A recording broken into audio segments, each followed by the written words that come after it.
Senator, first and foremost, your reaction on this very impressive roster that President Trump is presenting in front of the U.S. Senate. Charlie, I appreciate the fact that President Trump is fulfilling yet another promise, and that was to the American people that he would drain the swamp and that he would return Washington and the federal government as being a government of, by, and for the people. And that's exactly what he's doing. It's not business as usual for Donald Trump as it relates to Washington, D.C. bureaucrats and bureaucracies. This is all about the people and making this country great again and making certain that government works for the people who, by the way, are paying the salary and paying the bill for all of these bureaucrats and all of these agencies. Yeah, so Senator, let's get into some of the recent appointments, most notably Kash Patel. So this weekend, my friend Kash Patel and friend of this program got nominated for FBI Director. Do you plan to support his nomination with a vote? I believe you will. And also, what are your colleagues saying right now about Kash Patel? Yes, Kash is a great guy with a wonderful background. I like the diversity in his background that he would bring as director of the FBI. And Charlie, here's the things to look at. He's been a prosecutor. He prosecuted terrorists for the DOJ. He was recognized for achievement and excellence in his work as a prosecutor for the DOJ. He served as the lead staffer for the House Intel Committee for Chairman Devin Nunes. He worked on unraveling the Russia hoax and Russiagate, all of those activities. He was the deputy at DNI, which is National Intelligence. He was the chief of staff for the DOD, which, of course, you are responsible for making certain that the budget is working, that the personnel are in place when you are chief of staff at the nation's Department of Defense. So he brings this nice, solid background, this firm understanding of the importance of our nation's intelligence from each and every one of our intel agencies. Now, for the FBI, which is the premier agency in law enforcement, this is a good thing to have someone that understands the inner workings. And I'll have to tell you, I was listening to an interview that someone who had been a deputy director at the FBI was giving, and they were just trashing Kash Patel and the fact that he had been nominated and he wasn't an FBI man. Well, I got news for you. This individual was more concerned about the effect of the individuals at the FBI than they were about the nation's security and making certain that the people know that they can put their trust and confidence in the FBI. And that is what people want to see. They want some transparency.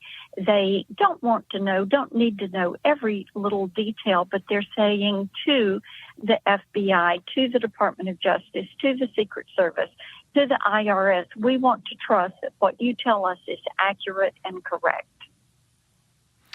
So let's play cut 3 here, because obviously I think you were talking about Mr. Andy McCabe. Let's play cut 3. It's a terrible development for the men and women of the FBI and also for the nation that depends on a highly functioning, professional, independent Federal Bureau of Investigation. The fact that Kash Patel is profoundly unqualified for this job is not even like a matter for debate. The installation, or the nomination, I guess we should say at this point, of Kash Patel as FBI director can only possibly be a plan to disrupt, to dismantle, to distract the FBI, and to possibly use it as a tool for the president's political agenda. Senator, that was the quote that I think you were saying. Kash Patel wants to restore faith and integrity in the FBI. Your thoughts? Right. Yes, indeed. That is his goal, is faith and trust, and for people to know that what the FBI is saying is accurate. And Charlie, just listen to what McCabe is saying there. It is not about the institution and the transparency of the institution or the fact that the institution is responsible to the people of the country. It is about the people that are there at the FBI. In other words, he's saying he's more concerned about his buddies and friends and former colleagues at the FBI than he is about the nation's security. And when I listen to that quote from him, those comments from him, that is what is first and foremost in my mind. And quite frankly, I think for many people, they are tired of this. You know, it's so interesting when you look at polls like the CBS poll that came out last week. And Charlie, over 60% of the American people agree with the way Donald Trump is handling the transition and with the people that he is putting forward as nominees. And the reason for that is, you know, they're pretty fed up with this incestuous nature of these bureaucracies in D.C. They're fed up with the fact that people don't go to work and they're still working remotely and they're still drawing a paycheck. But you have the IRS that has 2 years of the backlog in dealing with IRS filings. You have the VA that has a backlog of over 1 million cases that are awaiting adjudication for benefits in health care. And people are saying, hey, wait a minute. You know, you're not there for yourself. You are there as a public servant for the people of this country.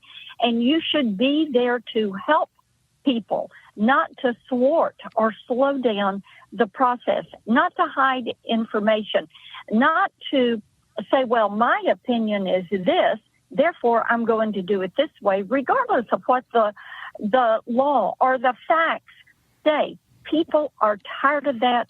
This is why Donald Trump has a mandate. It is why the people in this country are saying, let's get this thing back on the right track because we have been on the wrong track. Senator, thank you for your clarity on this. It is so refreshing. Let me just ask you, do you believe that there is enough momentum amongst your Senate colleagues so that Trump's picks can be installed both quickly and as selected? I do think so. I think that we are going to go through the hearings. I have encouraged people to have these visits early with these nominees, to talk with them.